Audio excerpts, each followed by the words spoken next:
Office in Tulsa has issued a severe thunderstorm warning for southeastern Delaware County in northeastern Oklahoma, northern Madera County in northeastern Oklahoma, northeastern Cherokee County in east central Oklahoma, until 4 p.m. Central Daylight Time. At 3:07 p.m. Central Daylight Time, a severe thunderstorm was located 5 miles north of Tahlequah, moving east at 25 miles per hour. Expected hazards include 60 miles per hour wind gusts and half-dollar-size hail. This is a radar-indicated threat. The following impacts are expected.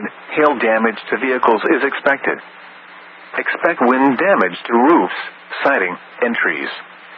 Locations in or near the path include Ballard, Eldon, Proctor, Westville, Christie, Scraper, Barron, Watts, West Siloam Springs, Natural Falls State Park, Tahlequah. For your protection, move to an interior room on the lowest floor of a building. A tornado watch remains in effect until 10 p.m. Central Daylight Time for northeastern and east central Oklahoma.